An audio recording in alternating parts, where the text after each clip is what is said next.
সুপ্রিয় দর্শক মণ্ডলী, বাংলা নববর্ষের শুভেচ্ছা জানিয়ে শুরু করছি 7 রিং সিমেন্ট ফ্রন্টলাইন। আমাদের আজকের অতিথি লেখক, গবেষক, সাবেক সংসদ সদস্য গোলাম মোল্লা রনি। স্বাগত রনি আপনাকে।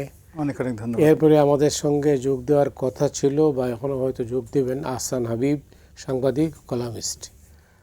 তাকেও স্বাগত জানাচ্ছি। বাংলা নববর্ষ আজকে দিনভর পালিত হচ্ছে সারা দেশে। এটা একটা বিশেষ তাৎপর্যও আছে, কিন্তু এটা লক্ষ্য করি আমি, সরকার বদলায় কিন্তু সব কিছুই যেন আবার বদলে যায়। এক জায়গায় কেন আমরা স্থায়ী থাকতে পারি না? আপনার বিবেচনায় কি? এটার অনেক আধ্যাত্মিক বিষয় আছে। অর্থাৎ আমাদের বাংলাদেশের মানুষের যে শারীরিক গঠন, যেটাকে জেনেটিক ইঞ্জিনিয়ারিং বলা হয়, এটার অন্যতম একটা বৈশিষ্ট্য হলো স্থির না থাকা, অস্থির থাকা, সবসময় ব্যস্ত থাকা। এবং কোনো একটা বিশেষ জায়গাতে আপনি তাদেরকে বেশিক্ষণ বলতে, যদি আপনি কাউকে বলেন যে তুমি চাঁদের দিকে তাকিয়ে থাকো, সে রাগ হয়ে যাবে। চাঁদ এতক্ষণ বসে দেখার কি হলো? তারা বেশিক্ষণ কোনো একটা জায়গাতে স্থির থাকতে পারে না। তো এই যে তাদের যে অস্থিরতা, সে অস্থিরতা অর্থনীতিতে, সে অস্থিরতা রাজনীতিতে, সে অস্থিরতা পরিবারের, সমাজ, সংসারের সব জায়গায় সবাই ছুটছে। এবং তাদের মনে হচ্ছে যে এই যে নদীর একুল কহে ছাড়িয়ে নিঃশ্বাস, বকুলতে সর্বসুখ আমার বিশ্বাস। আমার কাছে মনে হয় না যে এরকম কোনো কবিতা ইংরেজি সাহিত্যে আছে, আমি জানি না। টেমস নদীর এপারের লোক কখনো মনে করে না ওপারের লোক ভালো আছে, কিন্তু আমাদের এই বাংলাদেশে 2 নম্বর হলো যে আমাদের প্রকৃতি ওইরকম। আমাদের দেশে নদীর কুল যেভাবে ভাঙে, এক কুল ভাঙে ওইভাবে ভাঙে, যদি ওভাবে হোয়াংহো ভাঙতো, ওইভাবে যদি আমাজন ভাঙতো, পৃথিবী শেষ হয়ে যেত। আপনি ওইভাবে যদি নীল নদ ভাঙতো, তারা প্লাবিত করে, বন্যা হয়, প্লাবিত করে, কিন্তু তীর ভাঙে না। কিন্তু আমাদের নদ নদী ছোট ছোট নদী, মানে শুধু পদ্মা, মেঘনা, যমুনা, ব্রহ্মপুত্র, আড়িয়াল খাঁ এগুলো না, একেবারে ছোট নদী বর্ষাকালে রাক্ষস হয়ে যায়, মুহূর্তের মধ্যে রাক্ষস হয়ে যায়। ঠিক একই চরিত্র মানুষের চরিত্রের মধ্যে।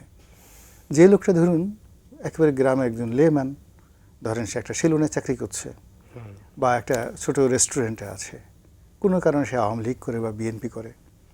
তো যখন আওয়ামী লীগ ক্ষমতায় থেকে বিএনপি, যেহেতু সে বিএনপি করে, একেবারে মাটির সাথে নুয়ে আওয়ামী লীগের যত লোক আছে সবাইকে সে বেশি করে টিপবে, পয়সা কম নেবে, সব কিছু করবে। আর মুহূর্তের মধ্যে যখন আবার সে বিএনপি ক্ষমতায় আসবে, সে তার খুরটা নিয়ে সে এমনভাবে দাঁড়াবে যে এখনই আপনার গলা কেটে ফেলবে।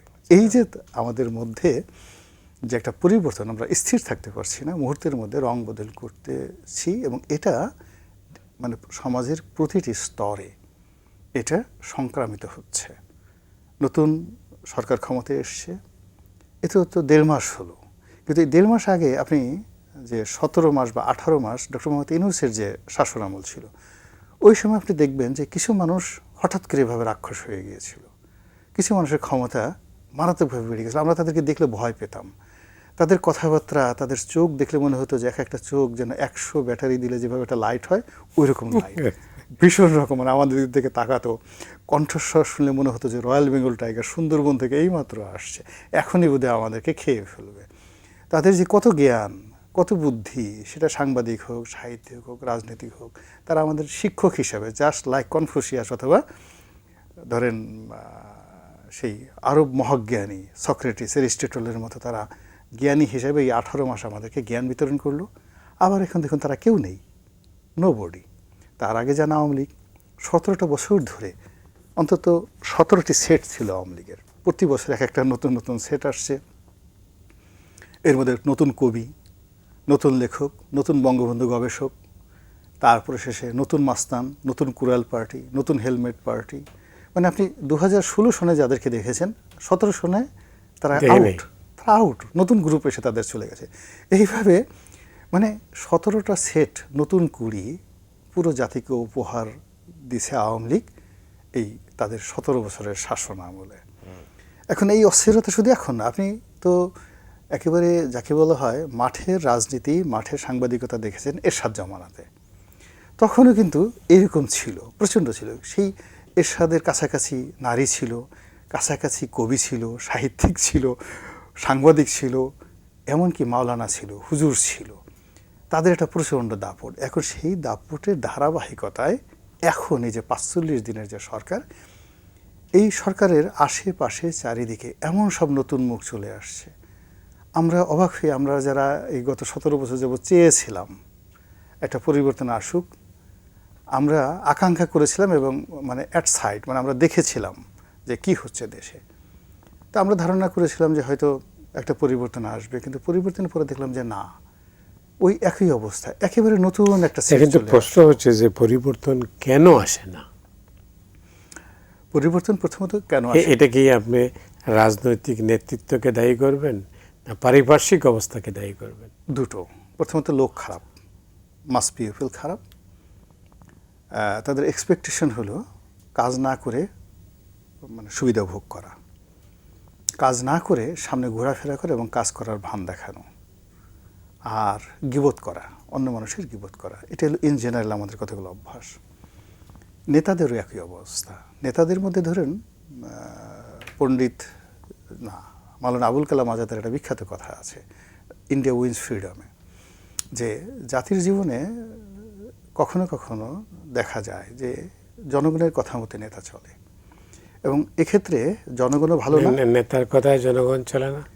না, উনি বলছেন যে জনগণের কথায় নেতা চলে, এটা জনগণের জন্য ভালো না, নেতার জন্য ভালো না। দুর্ভাগ্যজনক হলেও সত্যি যে যে নেতার কথায় জনগণ চলে, আর যে নেতা জনগণকে খুশি করার কথা চিন্তা না করে জাস্ট এজ এ গার্ডিয়ান হিসেবে জনগণকে তার কথা মতো চালায়, সেখানে কল্যাণ আসে।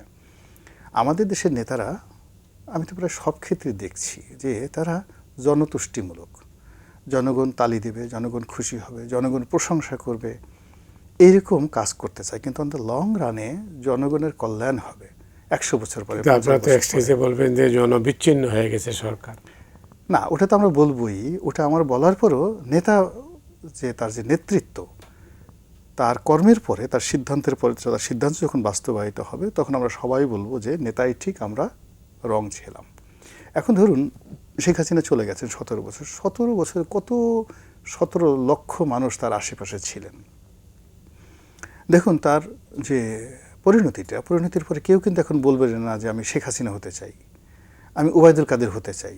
এখন কেউ হতে চাইবে না। অথচ একটা সময় বলতো, আহা, আমি যদি একটু শেখ হাসিনার জুতো হতে পারতাম, আমি যদি ওবায়দুল কাদেরের ঘড়ি হতে পারতাম, আমি যদি ওবায়দুল কাদেরের মোজা হতে পারতাম, না জানি আমার জীবন কত সুন্দর হয়ে যেত। এখন তারা স্বয়ং যদি কেউ বলে যে তোমাকে ১,০০০ কোটি টাকা দেবো, তুমি একদিন একটু ওবায়দুল কাদের, আমার তো অত টাকা নাই, আমি ১ কোটি টাকার কথা বললাম, আমি ১ কোটি টাকা দেবো, আপনাকেই দেবো যদি ইফ ইউ আর অ্যাগ্রিড। সেটা হলো যে আপনি ওবায়দুল কাদের সাজবেন, সুন্দর করে ওবায়দুল কাদের সাজবেন, তার মতো কোট টাই পরে আপনি আপনার পিছনে ২০-২৫ জন লোক নিয়ে বঙ্গবন্ধু এভিনিউ অথবা ৩২ নম্বরে জয় বাংলা, জয় বঙ্গবন্ধু স্লোগান দিতে যাবেন। যদি আপনার এই সাহসটুকু থাকে, আমি আপনাকে ১ কোটি টাকা দেবো। আপনি এইরকম লোক এখন পাবেন না। এই হলো আমাদের বাঙালির চরিত্র। অথচ ওই জমানাতে যদি ওবায়দুল কাদের আছে, যদি এরকম কেউ বলতো যে তোমাকে সার্টিফিকেট দেওয়া হলো, তুমি ওবায়দুল কাদের সাজতে পারবা এবং বিনিময়ে তোমাকে ১ কোটি টাকা দিবে, তুমি ওবায়দুল কাদের সেজে একদিনের জন্য তার চেয়ার যেটা আছে সাধারণ সম্পাদক, ওই চেয়ারে বসবা, সবাই তোমাকে কাদের ভাই বলবে, আর তুমি ওই রকম ঘড়ি ঠড়ি দেখে এরকম ভাবসাব করতে পারবা। মানুষ কিন্তু লাইন ধরে যেত ওবায়দুল কাদের হওয়ার জন্য, অভিনয় করার জন্য। তো এই যে আমাদের যে জনগণের মন মানসিকতা, এই মন মানসিকতার কারণে কাঙ্ক্ষিত জায়গায় যায় না।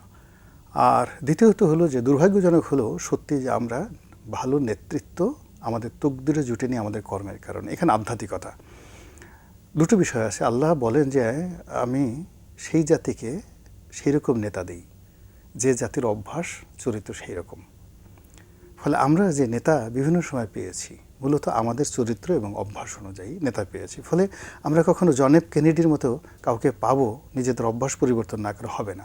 হযরত উমরের মতো কাউকে পাবো, কিংবা উইনস্টন চার্চিলের মতো কাকে পাবো, ইভেন নিদেন পক্ষে পণ্ডিত জওহরলাল নেহরুর মতো কাকে পাবো, এটা হবে না যতক্ষণ না পর্যন্ত আমরা আমাদের যে চরিত্র সেই চরিত্র না পাল্টাই। দ্বিতীয়ত হলো যে আমাদের যারা নেতা বিভিন্ন সময়টাতে আসেন, তারাও ঠিক ক্ষমতা আসার আগে এক ধরনের তাদের অভিব্যক্তি থাকে, ক্ষমতা আসার পর রাতারাতি তাদের মধ্যেও কিন্তু একটা র্যাডিক্যাল একটা চেঞ্জ এসে যায়। মতি ভাই, আমি যতটুকু পড়েছি, আমি কাউকে ইন্ডিকেট না করে আপনাকে আমাকে নিয়ে বলি, বিটুইন ইউ অ্যান্ড মি, আপনার জীবনে যখন দুঃসময় যাবে, বা আমার জীবনে দুঃসময় যাবে, ওই দুঃসময়ে কেউ হয়তো আপনাকে আর্থিক সাহায্য করবে, কেউ একটু মুচকি হাসি দেবে, কেউ হয়তো পেটে হাত বুলাবে। যখন আপনার সুসময় আসবে, আসার পরে যখন আপনার ওই লোকগুলোর কথা মনে পড়বে, যখনই মনে পড়বে ধরে নেবেন যে আপনি সঠিক পথে আছেন, এটাকে আরবিতে বলে হিদায়াত, সঠিক রাস্তায় আছেন। আর যখন আপনার ওই কারোর কথা মনে পড়বে না, মনে পড়বে আপনাকে মনে হবে যে আমি তো একসময় গরিব ছিলাম, গরিব সময় ওই লোকটা আমাকে দুপুরে একটা রুটি দিয়েছে, আমি এখন রাজা হয়েছি, ও যদি এই কথা কাউকে বলে দেয় তাহলে আমি যখন দাপট দেখাচ্ছে যে মানে কিং অফ দ্য কিং, হ্যাঁ, তাহলে হবে না। তো এই যে হীনমন্যতার কারণে সে করে কি, নতুন একটা সার্কেল তৈরি করে ফেলে যারা তার দুর্বলতাগুলো, অক্ষমতাগুলো জানে না। তো এটাকে আল্লাহ রাব্বুল আলামিন বলেছেন আরবিতে একটা কথা কোরআনে আছে, ও আম্মা বিনিয়ামতি রব্বিকা ফাহাদ্দিস। আল্লাহ রাসূলকে উদ্দেশ্য করে বলতেছে, আলাম ইয়াজিদ কাতিমান ফাওয়া, হে নবী, আমি কি আপনাকে এতিম হিসেবে পাইনি? বলে আমার সামনে কখনো ওর বাহাদুরি দেখাবেন না। আল্লাহ রাসূলকে বলছে, আপনার প্রতি যে আমি যে নিয়ামতগুলো দিয়েছি সেই নিয়ামতের শুকর গুজার হন। ও আম্মা বিনিয়ামতি রব্বিকা ফাহাদ্দিস। আমাদের যারা নেতৃবৃন্দ রয়েছেন তারা কখনই তাদের উপর যে অর্পিত দায়িত্ব, কর্তব্য এবং আল্লাহ রাব্বুল আলামিন যে নিয়ামত দিয়েছেন সেই নিয়ামত তারা কখনো স্বীকার করেন না। আমি তারেক রহমান সাহেবকে নিয়ে কোনো কথা বলবো না, ইনুস সাহেবকে নিয়ে কোনো কথা বলবো না, আমি শেখ হাসিনাকে নিয়ে বলি। বিকজ আমাদের দেশ সবসময় পরাজিতকে নিয়ে খোঁটা দেওয়াটা ভাই মানে যাকে বলে এটা ইউজুয়াল ঘটনা এবং এটা নিরাপদ, অনেকটা নিরাপদ আর কি। অনেকটা নিরাপদ। আর এবং যেহেতু আমি মানে দেখেছি অনেকগুলো ঐতিহাসিক ঘটনা দেখেছি, তা উনি যখন প্রথম আমাদের পার্লামেন্টারি কমিটির মিটিং হলো, তা আমাদেরকে উনি বললেন, একে দেখেন ওই সময়টাতে যে ঘটনা ঘটেছে 2008 সনে, একেবারে এইবারও ঠিক সেম ঘটনাটা ঘটেছে, 19-20 হয়নি। তো উনি আমাদেরকে বললেন যে তোমরা যারা যারা প্রথম এমপি হয়েছে একটু দাঁড়াও। আমরা দাঁড়ালাম, হিউজ মেজরিটি। উনি জাস্ট এইভাবে মাথায় হাত দিলেন, হায় আল্লাহ, দুনিয়াতে এও কি সম্ভব? আমি যখন জেলে ছিলাম প্রতিদিন আমি শুধু ভাবতাম যে আজকে আমার জীবনের শেষ দিন, আমি বোধহয় আর বাঁচব না। তো এইখান থেকে বের হয়ে যে এত লোক তোমরা সংসদ সদস্য হয়ে আসছো, আমি সরকার গঠন করছি, এটা আমার বিশ্বাস হচ্ছে না। আই ডু নট বিলিভ, এটা আমার কাছে স্বপ্নের মতো মনে হচ্ছে। তার কথা পার্লামেন্টারি কমিটি বৈঠকে। এরপরে সেকেন্ড তার ল্যাঙ্গুয়েজ, সেকেন্ড ল্যাঙ্গুয়েজ হলো যে আমি এখানে যে আসছি তোমাদের ইচ্ছায় আসিনি, আল্লাহ আমাকে আনছে। আল্লাহ যেহেতু আমাকে আনছে, আল্লাহ আমাকে একটা বিশেষ উদ্দেশ্য, একটা প্ল্যান বাস্তবায়ন করার জন্য আনছে।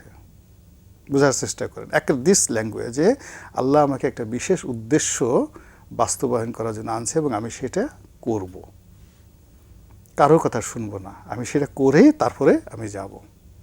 থার্ড যেটা বললেন, একেবারে সম্মুখ সারিতে সিনিয়র নেতৃবৃন্দ বসে আছেন, এভরিবডি যারা 1-11 সঙ্গে জড়িত ছিলেন। মোরালেস আওয়ামী লীগের, বিএনপির তো সব সিনিয়র নেতাই তো 1-11 সঙ্গে জড়িত ছিলেন। তো তাদেরকে ইন্ডিকেট করে বললেন যে তোমাদের সবাইকে চিনি। তো ওনারা সবাই হলো মানে সেই কাটা খাওয়া বিলাই। আমাদের গোপালগঞ্জ ফরিদপুর অঞ্চলে বিড়ালকে সাধারণত বিলাই বলি। তো উনি বললেন তোমরা সবাই কাটা খাওয়া বিলাই। কাটা খাওয়া বিলাইয়ের চরিত্র হলো যে তারা কাটা দেখলে জিহ্বা বের করে সামনে আসে, আর লাঠি দিয়ে যদি তাদেরকে বাড়ি দেওয়া হয় আস্তে মাছার নিচে পালায়। মাছা মানে উনি যে ঠিক সেম ল্যাঙ্গুয়েজ, মাছার নিচে পালায়। তারপরে পালিয়ে সে আবার পিটপিট পিটপিট করে তাকায় যে কখন কাটা দেয়া হবে। আবার যখন কাটা সামনে চলে আসে ওই মার ভুলে গিয়ে আবার সামনে আসে। তো তোমরা যারা এই সামনে বসে আছো, আমি তোমাদের ক্যারেক্টারিস্টিক সম্পর্কে জানি। এই তোমাদের ক্ষমতা, তোমাদের ক্ষমতা আমি আসি নাই, তোমাদের ক্ষমতা আমি মুক্ত হই নাই, তোমাদের ক্ষমতা আমি আজকের এই পর্যায়ে আসিনি, ফলে আমি তোমাদেরকে কোনো কাজে পাত্তা দেব না।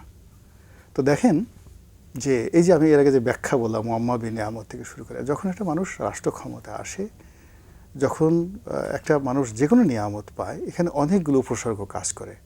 আপনি হয়তো জানেন না যে আপনার বাড়ির সামনে হয়তো একটা কুকুর আছে, সে কুকুরটা আপনার জন্য দোয়া করে, আপনার দারোয়ানটা আপনার জন্য দোয়া করে, আপনি হয়তো কখনো কল্পনাও করেন না, তার দোয়ায় দেখা গেল যে আপনার রিজিক চলে আসে। ইফ ইউ বিলিভ ইন মানে গড, আপনি যদি আল্লাহকে বিশ্বাস করেন তাহলে এইভাবেই। তো কাজেই যখন একটা দল, একজন ব্যক্তি, একটা গোষ্ঠী, বিশেষ করে রাষ্ট্র ক্ষমতা লাভ করে, তো সেখানে তাকে কৃতজ্ঞ থাকার জন্য, কৃতজ্ঞ হওয়ার জন্য রাষ্ট্রের পক্ষ থেকে অনেকগুলো ইনস্ট্রুমেন্ট থাকে যেগুলো পশ্চিমা দেশে রয়েছে। আপনি দেখেন ডলারের গায়ে লেখা আছে ইন গড উই ট্রাস্ট, আমরা আল্লাহকে বিশ্বাস করি। তো আমাদের দেশে আমেরিকাদের মতো রাষ্ট্র যারা, যেখানে সব কিছু ফ্রি, সেখানে তারা আল্লাহকে বিশ্বাস করে। এখান থেকে ডোনাল্ড ট্রাম্পের মতো একটা পাগলা শাসক, কিন্তু ইচ্ছা করলেও সেখানে এরকম একটা সিভিল সোসাইটি রয়েছে, তিনি সব কাজ করতে পারেন না। সেখানে ডিপার্টমেন্ট অফ জাস্টিস আছে, সেখানে কংগ্রেস আছে, সেখানে সিনেট আছে, সেখানে সিভিল সোসাইটি আছে, পত্রপত্রিকা আছে, সেখানে মিলিটারি আছে। মানে তাকে অন্তত 100টা জায়গা থেকে, মানে তার সমস্ত স্বৈরতন্ত্রকে নিয়ন্ত্রণ করার জন্য পুরো একটা রাষ্ট্র সমাজ সেখানে গড়ে উঠেছে। আপনি দেখেন সেখানে নিউ ইয়র্কের মেয়র মামদানি তাকে যেভাবে সমালোচনা করলেন, তারপর তারা একত্রে কাজগুলো করছে। কিন্তু আমাদের দেশে এখনো পর্যন্ত গত 50 বছরে আমরা একটা সিঙ্গেল ইনস্টিটিউশন গড়ে উঠতে পারিনি। বরং 1971-72-তে আমাদের যে সংবাদপত্র ছিল, আমাদের যে বায়তুল মোকাররমের খতিব ছিল, আমাদের যে জুডিশিয়ারিতে বিচারপতিরা ছিলেন, আমাদের যারা লেখক ছিলেন, কবি ছিলেন, সাহিত্যিক ছিলেন, এগুলো সব এখন আওয়ামী লীগ হয়ে গেছে, সব বিএনপি হয়ে গেছে। এর বাইরে অন্য কোনো নাই। আর কিছু কিছু জামাত আছে গুপ্তভাবে আর কি। ফলে এখানে আপনি যে এটা বললেন যে পরিবর্তন আসবে কি করে, ওই যে যে স্রোত, সেই স্রোতের মধ্যেই চলছে, বরং ডে বাই ডে আরো খারাপ হচ্ছে। এক জায়গায় থামবে না, সম্ভবত থামবে না। আপনি হাজার বছর ধরে আপনি দেখেন আফ্রিকার যে উগান্ডার মতোই চলছে। উগান্ডার এখন নতুন সেনাবাহিনীর প্রধান।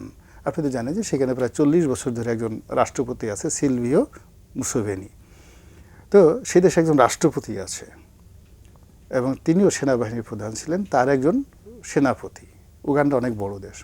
তো সে এখন তুরস্কের কাছে দাবি জানিয়েছে যে তাকে $100 কোটি দেওয়া হোক, আর তুরস্কের সবচেয়ে সুন্দরী রমণী তাকে পাঠানো হোক। যদি না পাঠানো হয়, সে তুরস্কের সঙ্গে সম্পর্ক রাখবে না। এবং এটা বোধহয় আপনাদের, মানে আপনার পত্রিকাতে এরকম একটা কার্ড হয়েছে যে উগান্ডার প্রধান সেনাপতি তুরস্কের কাছে সুন্দরী মেয়ে চাচ্ছে আর $100 কোটি চাচ্ছে। আচ্ছা, এত কিছুর পরে কেন উগান্ডার পরিবর্তন হলো না? এত কিছুর পরে কেন এখনো নাইজেরিয়ার পরিবর্তন হলো না? কিন্তু এটাও তো ঘুরে ফিরে তো ওই একটাই নেতৃত্ব। হ্যাঁ, নেতৃত্ব আছে, কিন্তু কিছু কিছু নেতৃত্ব বছরের পর বছর মন্দ কাজ করে। আর কিছু কিছু জায়গা তারা বারবার সভ্যতার সৃষ্টি করে, কালচার সৃষ্টি করে। আজ ইরান পৃথিবীকে ডমিনেট করছে। এ তো আজকে না, আজ থেকে 5000 বছর আগের থেকে বহুবার তারা পৃথিবীকে ডমিনেট করেছে। আজ দিল্লির কথা আমরা বলি, দিল্লি তো আজকে নয়, মহাভারতের যুগ থেকে আমাদের এশিয়া সাবকন্টিনেন্টকে ডমিনেট করছে। কিন্তু আপনি যদি এই বাংলাদেশের কথা চিন্তা করেন, আমরা আজকে যে অবস্থার মধ্যে আছি, আজ থেকে 5000 বছর আগে আপনি যদি ইতিহাস টানেন, মোরলেস এরকমই পাবেন। এর বাইরে আমরা যাইতে পারি নাই কখনো। এই যে যেটা আমরা করেছিলাম যে পরিবর্তনটা হয় না, কিন্তু পরিবর্তনের আশায় তো আমরা পরিবর্তনের পেছনে আমরা ঘুরতে থাকি, লড়াই করি, জীবন দেই, নতুন স্বপ্ন দেখি, কিন্তু সেই স্বপ্ন তো বারবারই ফিকে হয়ে যাচ্ছে। রাইট। তো এই অবস্থায় মানে কীটা কি, মানে এটার পরিণতিটা কি?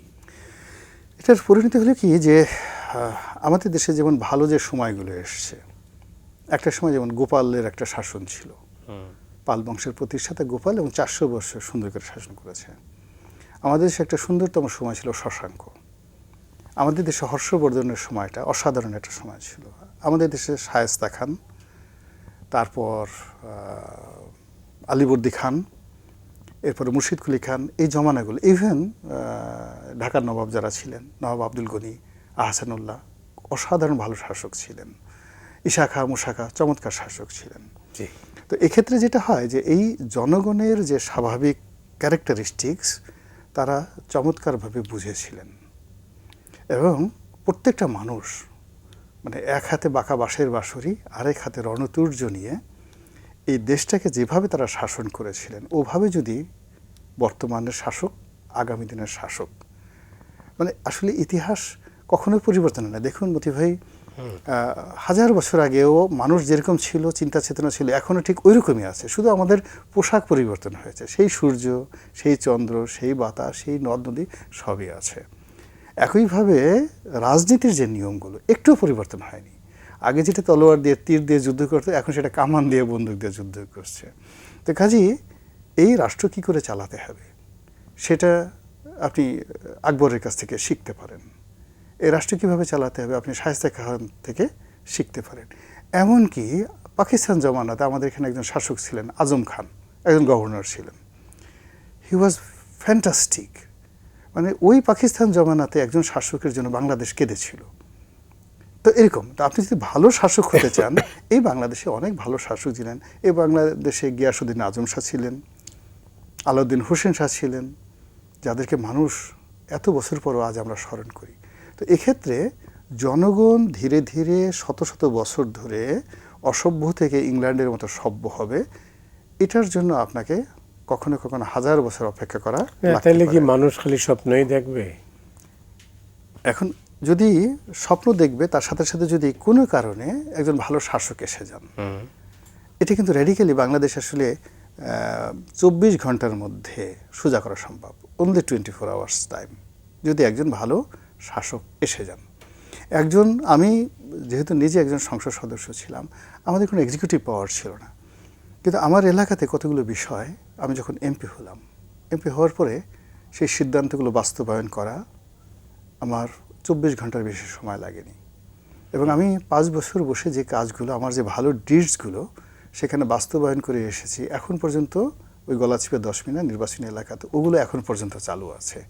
তো আমি ক্ষুদ্র পরিসরে আমি কাজ করেছি। আমি দেখেছি যে মানুষ আমাকে খুব গালাগালি করেছে, ঝাড়ু মিছিল হয়েছে, যারা আঘাতপ্রাপ্ত হয়েছে তারা মানে আমাকে ক্ষতি করার জন্য সর্বোচ্চ চেষ্টা করেছে, কিন্তু আমি আমার যে ডিটারমিনেশন সেখান থেকে আমি অ্যাকচুয়াল নড়িনি।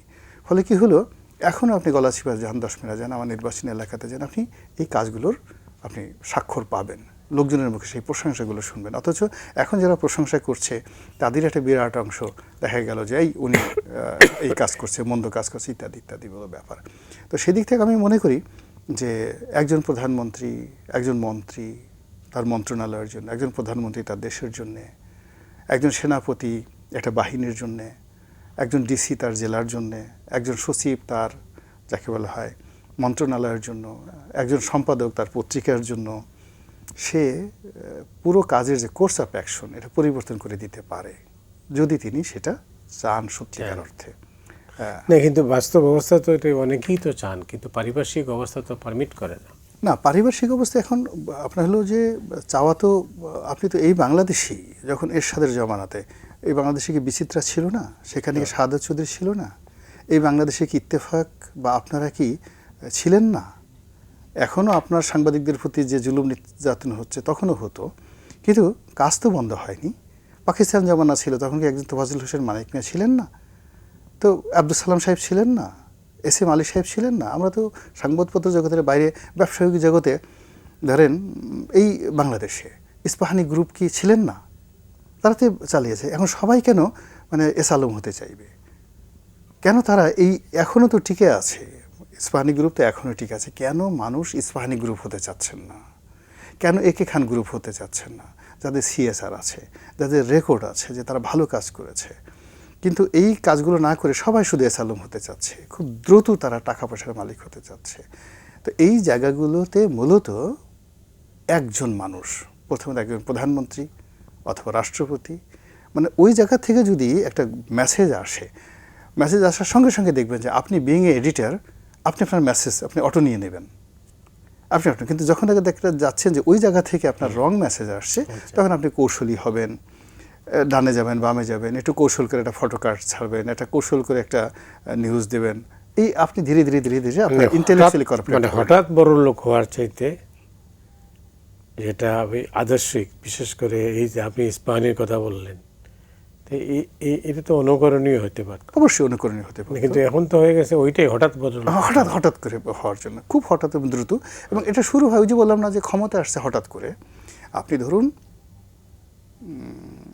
যেহেতু এখন এর আগে যাওয়ার দেখেন, এরশাদ থেকেই শুরু করি, এরশাদের আগে গেলে আপনি বঙ্গবন্ধুর কথাই চিন্তা করেন।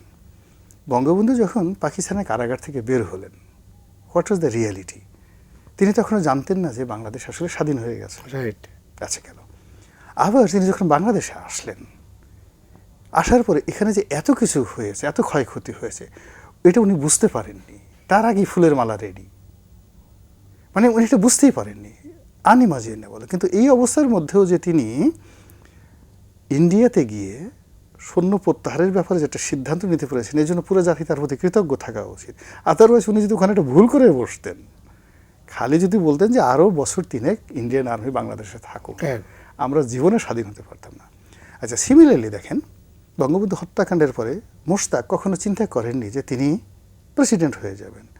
দেয়ার ওয়াজ এ কনস্পিরেসি, এবং ঢিলে ঢালা একটা কনস্পিরেসি। কিন্তু এই ঘটনাটা যে হঠাৎ করে ঘটে যাবে এটার জন্য কিন্তু কেউ প্রস্তুত ছিল না, তিনি হয়ে গেলেন।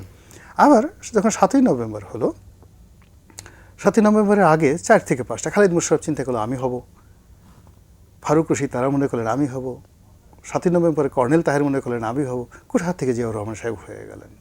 দেয়ার ওয়াজ নো প্রিপারেশন। আচ্ছা, এরপর এরশাদ সাহেব আসলেন, কোনো প্রিপারেশন আছে? কোনো প্রিপারেশন নাই।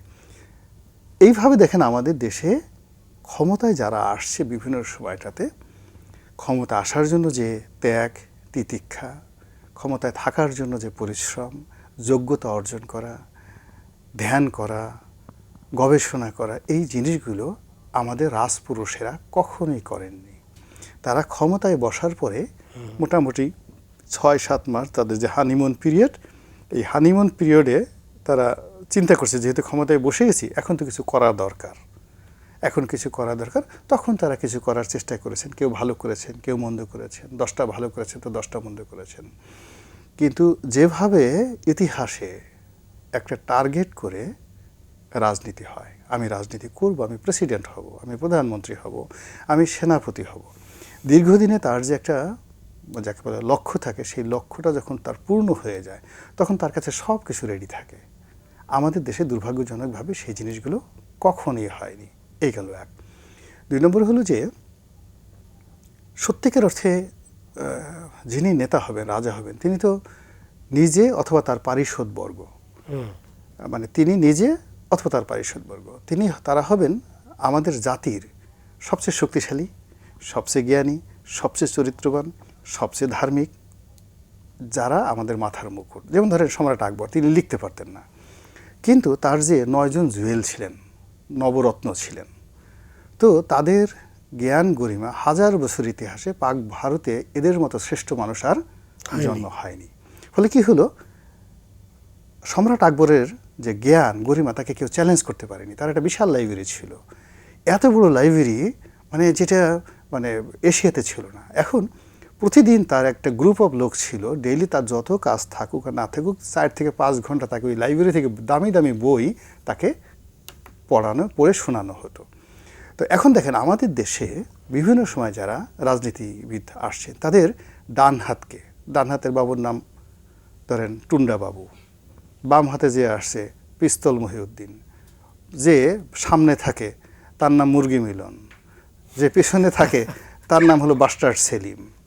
তো এই সমস্ত পাওয়ারফুল লোকগুলো যখন একজন রাজার আশেপাশে থাকে তখন জনাব মতিউর রহমান চৌধুরী, গোলাম মোল্লা রনি, তাদের যদি সামান্যতম ইজ্জতবোধ থাকে তখন নাকে রুমাল চাপবে, মুখে মাস্ক লাগাবে, শরীরে আঁচড় লাগিয়ে যদি ওই জায়গায় যেতে হয় যে বাবারে বাবা ওখানে যেন দুর্গন্ধ সৃষ্টি না হয়।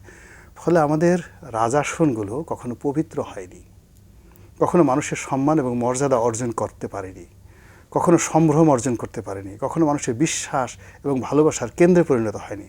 কোনো রাজপুরুষ আপনাকে একটা কথা বলেছে, আপনি হাসি মুখে এসে আপনার স্ত্রী বা সন্তানকে বলতে পারেননি পূবের চাঁদ পশ্চিমে উঠে গেছে, মাই কিং হ্যাজ কমিটেড মি, এটা অন্যথা হবে না। এই কথা আপনার সুদীর্ঘ জীবন আপনি একদিনের জন্য বলতে পারেননি। তো আসলে তো মানে হাকিম নড়ে তো হুকুম নড়ে না, রাজা কখনো মিথ্যা বলেন না। আমাদের দেশে কি হচ্ছে, দুনিয়ার কোনো লোক মিথ্যা না বলে রাজা মিথ্যা বলবেই, এই হলো আমাদের দেশের ঘটনা। দুনিয়ার কোনো মানুষ অপরাধ না করলেও রাজার আশেপাশের লোকজন আছে তারা অপরাধ করবেই, অপরাধ না করলে তাদের ভালো লাগে না। তো এই যে একটা অবস্থা চলছে, সেই অবস্থার কারণে আমরা as a nation, as a রাজনীতি, এজ এ অর্থনীতি দুর্বৃত্তায়ন হয়ে গেছে। বড় বড় দুর্নীতিবাজ, যে যত ঘুষ খেতে পারে, যার ঘুষ খেতে খেতে যত বড় পেট হয়ে যায় সে তত প্রভাবশালী হয়ে যায়। আমাকে আওয়ামী লীগের এক মন্ত্রী টেলিফোন করছে কয়েকদিন আগে, ইন্টারেস্টিং একটা কথা। তো এখন সে বলল যে রনি ভাই, আমি তো মন্ত্রী ছিলাম, আপনাকে আসল কথা বলে আপনি সব জানেন, আমি একটা পয়সা রোজগার করতে পারিনি। আমি বললাম কেন পারেননি?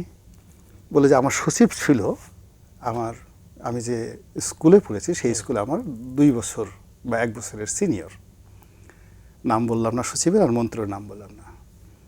এরপর সে প্রধানমন্ত্রীর খুব কাছের লোক, ভীষণ রকম কাছের লোক, আগে ছাত্রলীগ করতো। তা আমি যেদিন মন্ত্রী হলাম আমাকে বললো যে এদিকে আসো, তুমি তো আমার ছোটো ভাই, কাজকর্ম করো, কোনো সমস্যা হলে আমাকে জানাইও, আমি পিএমের সাথে তোমার বিষয়টা আলোচনা করব। তা আই গট দ্য মেসেজ। তা আমি তো প্রথমে বুঝে গেছি যে এখানে আমাকে মন্ত্রী বানানো হয়েছে মূলত সচিবকে সেবা করার জন্য। এখন সেই সচিব মানে সে তার মতো করে আছে, সেই জিনিসগুলো আছে। এইভাবে যদি যখন একটা প্রশাসন চলতে থাকে, রাষ্ট্র চলতে থাকে, সমাজ চলতে থাকে, চেইন অফ কমান্ডটা যদি এইভাবে ব্রেক হয়, তাহলে এখানে যা হবার তাই হয়েছে। বরং সেই তুলনায় আমরা যে এখনও পর্যন্ত এই সমাজে কিছু লোক বেঁচে আছি, আমাদের যে রাস্তায় বের হওয়ার পর যে আমাদের জামা কাপড় খুলে নিচ্ছে না, এই জন্য তো আল্লাহর কাছে শুকরিয়া। অনেক ধন্যবাদ রনি আপনাকে। দর্শক, একটা বিরতিতে যাচ্ছি, ফিরছে খুব তাড়াতাড়ি, আমাদের সঙ্গেই থাকুন।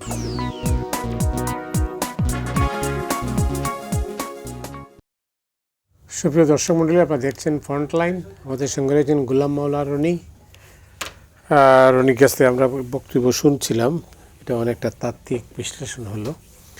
আমি এখন ভোটারদেরকে যে জিনিসটা জানতে চাই আপনার কাছ থেকে, আপনি নিজেও একজন সংসদ সদস্য ছিলেন, রাজনীতির প্রতি গতি প্রকৃতি সম্পর্কে আপনার যথেষ্ট ধারণা আছে এবং আপনি নজর রাখছেন কোথায় কী ঘটছে। আমাদের দেশে সরকারগুলো ফেল করে কেন?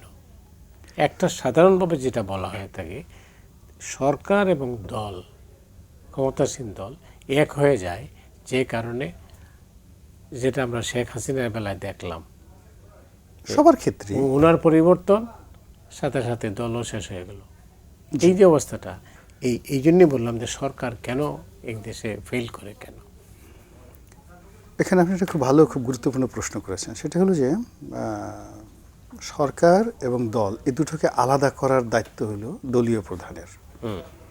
তো এইবার যে সংস্কার প্রস্তাবগুলো ছিল, তো সেই সংস্কার প্রস্তাবের মধ্যে এরকম দল এবং আলাদা করা, এটার একটা প্রস্তাব ছিল যেটা এই বর্তমান সরকার মানছে না। আরেকটা বিষয় ছিল সেপারেশন অফ পাওয়ার। প্রধানমন্ত্রী থেকে শুরু করে রাষ্ট্রপতি, রাষ্ট্রপতি থেকে শুরু করে আপনার স্পিকার, এবং অন্ততপক্ষে আপনি যে ভারতের কথা চিন্তা করেন, নরেন্দ্র মোদীর সঙ্গে কন্টেম্পোরারি ক্ষমতা শেয়ার করে অন্তত 20টি মানে পোস্ট অ্যান্ড পোর্টফোলিও আছে, তাকে নিয়ন্ত্রণ করে। কিন্তু আমাদের দেশে কি হলো যে সবাই তার সমস্ত ক্ষমতা ইচ্ছাই হোক অনিচ্ছাই হোক প্রধানমন্ত্রীর দরবারে বা দলীয় প্রধানের দরবারে তারা দিয়ে দেয়। ফলে কি হলো, একজন মানুষ নিজের অজান্তে সে স্বৈরাচার হয়ে যায়, নিজের অজান্তে সে নিজেকে মনে করে আমি সুপারম্যান। এবং আমাদের সমাজে হয়ে গিয়ে, যেমন আপনার আমার মতো মানুষ, আমি যদি রাস্তায় হাঁটি, এই যে একজন মেহমান আসছেন, উনি যদি এই যে শাহবাগ থেকে অনেক কষ্ট করে আসলেন, ওনার পিছনে আপনি 5 জন পাগল লাগাই দেন, এই মাত্র 10 মিনিট তা খালি পিছনে ঢিল ছুড়বে এবং খালি তাকে একটা গালি গিয়ে দেবে, এখানে আসার পর দেখবেন সে পাগল হয়ে গেছে। এই জায়গায় আমি আপনার সাথে আসছি পরে। সুপ্রিয় দর্শক মণ্ডলী, আমাদের সঙ্গে রয়েছেন আহসান হাবিব, এইমাত্র যোগ দিলেন। আহসান হাবিব বলতে সাংবাদিক, কলামিস্ট ও রাজনৈতিক বিশ্লেষক। নিশ্চয়ই এটা যথেষ্ট কারণ ছিল যে বিলম্বে আসার জন্য। যাই হোক, আমরা যে বিষয়টা নিয়ে আলোচনা করছিলাম এখন এই পর্যায়ে, সেটা হচ্ছে আমি গোলাম মাওলা রনিকে জিজ্ঞেস করেছিলাম যে আমাদের দেশে সরকারগুলো কেন ফেল করে। ওকে, প্রথমে আমি ক্ষমা চেয়ে নিচ্ছি মতি ভাই, আপনার অনুষ্ঠানে আমি উপস্থিত হতে পেরে খুব কৃতজ্ঞতা বোধ করছি সবার কাছে। দর্শক শ্রোতাকে নববর্ষের শুভেচ্ছা। সত্যিকার অর্থে রনি সাহেব যেমনটি বললেন যে শাহবাগ থেকে আমার এইটুকু আসতে 1 ঘন্টা লেগেছে, এর মধ্যে আমি হেঁটেছি, বহুদিন পর রাজপথে হাঁটতে হলো, আমার অভ্যাস নেই সাধারণত, তো 1 ঘন্টা সময় লাগলো আর কি। তো দেখুন, সমস্যা কিন্তু আমাদের চারপাশে তাকালে শুধু সমস্যা, কিন্তু এখন সমস্যা হলো যে এই সমস্যার সমাধানের জন্য যে রাজনৈতিক নেতৃবৃন্দের যে চেতনা দরকার, দেশপ্রেম দরকার, দেশের প্রতি যে মমত্ববোধ দরকার, সবচেয়ে বড় কথা হলো নিঃস্বার্থভাবে কাজ করা, চিন্তা করার যে বিষয়টা আছে, আমাদের রাজনীতিবিদদের মধ্যে কি সেটা আমরা দেখতে পাই? আমাদের রাজনীতির যে সবচেয়ে বড় বৈশিষ্ট্য এখন হয়ে গেছে তোষামোদী, ভোগবাদ আর দোষারোপ। এইটাকে আপনি জেনারেলাইজ করতে পারেন। বাংলাদেশের পলিটিক্সটা এখন জেনারেলি 3টা শব্দ দিয়ে আপনি প্রকাশ করতে পারেন। আচ্ছা, তো এইরকম একটি প্রেক্ষাপটে খুব যথার্থভাবেই আপনি প্রশ্ন করেছেন যে রাজনীতি থেকে এই উত্তরণের পথ যদি আমাদের বের করতে হয় তাহলে পেট্রোনেস পলিটিক্স অ্যান্ড ব্লেম গেম কবর দিতে হবে, সোজা কথা। আমি মনে করি এই সব রাজনীতিকে আপনি জিয়ে রেখে আপনি জনসেবা করবেন, দেশ সেবা করবেন, জনগণের কল্যাণ করবেন, এগুলো স্রেফ রাজনৈতিক ভণ্ডামি, আমি যেটা মনে করি। আমি সোজা কথা বলতে পছন্দ করি, ঘুরিয়ে ফিরিয়ে কথা বলা আমার অভ্যাসে নাই, চরিত্রে নাই, এই জন্য আমার শত্রু আছে অনেক। তো সবচেয়ে বড় কথা হলো যে আমি মনে করি বাংলাদেশের যে রাজনীতিটা এখন চলছে, বিশেষ করে এখন যিনি আমাদের প্রধানমন্ত্রী আছেন, আপনারা জেনে থাকবেন যে দর্শক শ্রোতা আপনারাও জেনে থাকবেন যে 31 দফা একটি প্রস্তাব উনি রেখেছিলেন, এবং 31 দফার সঙ্গে আপনার জুলাই সনদের যে দফাগুলো আছে, তারা যে নোট অফ ডিসেন্টগুলো দিয়েছেন, তারপরেও যে দফাগুলো আছে যেগুলোতে দেননি, তার অনেকগুলো বিষয় কিন্তু এই 31 দফার সঙ্গে অনেকটা কনসিস্টেন্সি আছে, যথেষ্ট মিল আছে। তো এখন রাজনীতিতে এই মুহূর্তে যে সবচেয়ে কন্ট্রোভার্সিয়াল যে পয়েন্টটা, সেটা হচ্ছে জুলাই সনদ। তাহলে জুলাই সনদ আপনার যদি বিএনপি সরকার বাস্তবায়ন না করে বা করতে না চায়, তাহলে বাংলাদেশের রাজনীতি ভবিষ্যৎ একরকম হবে। আর যদি সেটা বিএনপি কেন করছে না বা কেন করবে না, সেটার যদি ব্যাখ্যা সরকার জনগণকে দিতে পারেন, রাজনৈতিক দলগুলোকে দিতে পারেন প্রপারলি, যুক্তিসঙ্গতভাবে, তাহলে একরকম হতে পারে।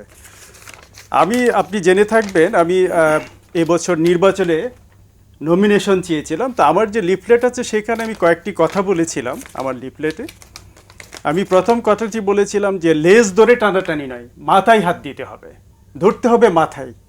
তো আমি আজকের প্রধানমন্ত্রী মিস্টার তারেক রহমানকে আমি বলতে চাই, আপনি যদি সত্যি দেশটাকে শাসন করতে চান 5 বছর, আপনাকে মাথায় ধরতে হবে, আপনার লেজ ধরে টানাটানি বন্ধ করতে হবে।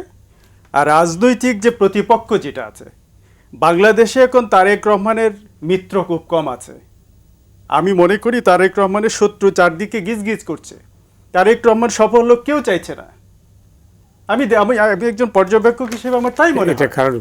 এটার মূল কারণ হলো একজন জিয়াউর রহমান, বাংলাদেশের কোটি মানুষের হৃদয়ের রাজা, একজন বেগম খালেদা জিয়া, দেশনেত্রী, এই দেশের জন্য, গণতন্ত্রের জন্য উনি জীবন যৌবন সব কিছু দিয়েছেন।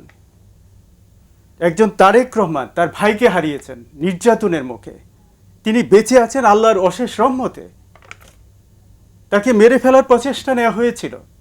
1/11 প্রেক্ষাপট আপনি জানেন।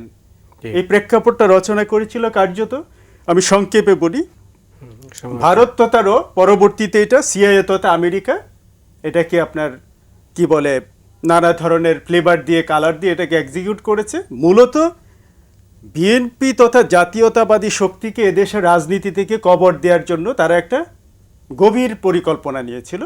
কিন্তু এদেশের অগণিত জনগণের ভালোবাসা এবং আল্লাহর অশেষ রহমতে তারেক রহমান সাহেব আজকে বাংলাদেশের প্রধানমন্ত্রী পদ অলঙ্কৃত করেছেন, জনসেবা করছেন। তারেক রহমান সাহেবকে অবশ্যই আমি সাধুবাদ জানাতে চাই যে তিনি ইতোমধ্যে বেশ কিছু শুভ সূচনা করেছেন, যেমন সামাজিক যে সুরক্ষা যেটা, সেটা তিনি দেখেন আজকেও 2,27,00,000 কৃষকের জন্য তিনি কৃষক কার্ড উদ্বোধন করেছেন। অর্থাৎ সরকারের সামনে কিন্তু এখন অনেকগুলো চ্যালেঞ্জ, বহুমুখী চ্যালেঞ্জ। এক হলো ঘরে বাইরে শত্রু আছে, আরেক হলো আপনার অর্থনীতি খুব নাজুক পরিস্থিতিতে আছে, তেলের অবস্থা।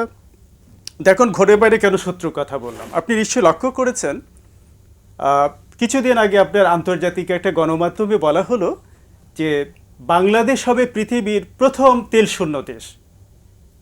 How dangerous! এরকম একটি কথা বলে দেয়া যায় একটি দেশ সম্পর্কে, কি হতে পারে? আমি মনে করি এই দেশের জনগণ অনেক ভালো, যে সরকারের প্রতি, দেশের প্রতি আস্থা রেখে তারা প্রতিক্রিয়া দেখায়নি। এটা কিন্তু চারটিখানি কথা না, এটা অনেক বড় খবর বৈশ্বিক প্রেক্ষাপটে। তো এমন পরিস্থিতিও তারেক রহমান সাহেব চেষ্টা করছেন, কিন্তু তার এই চেষ্টাকে আপনার আমরা যদি নাগরিক হিসেবে, রাজনৈতিক দল হিসেবে, বিরোধী দল হিসেবে যদি আমরা সহযোগিতার বদলে প্রতি মুহূর্তে সকাল বিকাল বদনাম করে বেড়াই, উদ্দেশ্যপ্রণোদিতভাবে কথা বলি, বিশেষ করে আপনি নিশ্চয়ই লক্ষ্য করবেন হাসিনা রেজিম পতনের পর মিস্টার শফিক রহমান, জামায়াতের আমির মিস্টার শফিক রহমান বলেছিলেন যে এক ফেসিবাদের হাত থেকে আমরা আরেক ফেসিবাদে, দুঃখিত শব্দটা বোধ হচ্ছে, এক জালিমের হাত থেকে আরেক জালিমের হাতে যেতে চায় না। ও মাই গড, আপনি চিন্তা করতে পারেন 15.5 বছর বিএনপি যে পরিমাণ নৃশংসতা, নিষ্ঠুরতা সহ্য করেছে, এটা কল্পনা করা যায়? এই ব্যাখ্যা দিলে আমার কয়েক ঘন্টা লাগবে, নির্যাতনের যদি ব্যাখ্যা দিই। তো সেখানে কি করে উনি এই কথা বলতে পারেন? তার মানে হলো এই জামায়াতকে আপনার বাংলাদেশের রাজনীতি করার সুযোগ দিয়েছিল শহীদ রাষ্ট্রপতি জিয়াউর রহমান। তারা যদি এই কৃতজ্ঞতাও রাখতেন, তবু এই কথা উনি বলতে পারতেন না। এরকম একটি ক্রিটিক্যাল সিচুয়েশনে জাতির ঐক্যবদ্ধ আপনার সহমর্মিতার বাণী তিনি দিতে পারতেন, কিন্তু তিনি প্রথমেই বিষ বাষ্প ছড়িয়েছেন। ওয়েল, আপনাকে অনেক ধন্যবাদ। এই পর্যায়ে গোলামুল্লাহ রনি, আমরা প্রায় শেষের দিকে আসছি। তো বরুণ তো যেটা বললেন, আহসান হাবিব বরুণ যেটা শুনলেন আপনি, যে আসলে তার মূল্যায়নটাই আর কি, যদিও মাঝখানে আমরা এইটাই সে আসলে হয় কি, উনি অনেক করে আসছে, তো অনেকটা যাকে বলে বিরূপ একটা পরিস্থিতি থেকে দৌড়দৌড়ি করে আসছে। ফলে সঙ্গতের কারণেই তার কথার ধারাবাহিকতা আমাদের অনুষ্ঠানের সঙ্গে আমি যেভাবে বলছি বা আপনি যেভাবে বলছেন সেভাবে অ্যাডজাস্ট করা যাবে না। এখন মূল ব্যাপারটা হলো যে আমাদের দেশটা ভালোভাবে চলতে হবে, আর যে জুলাই আগস্ট বিপ্লবের পর একটা সরকার গঠিত হয়েছে, সেই সরকারটিকে সফল হতে হবে।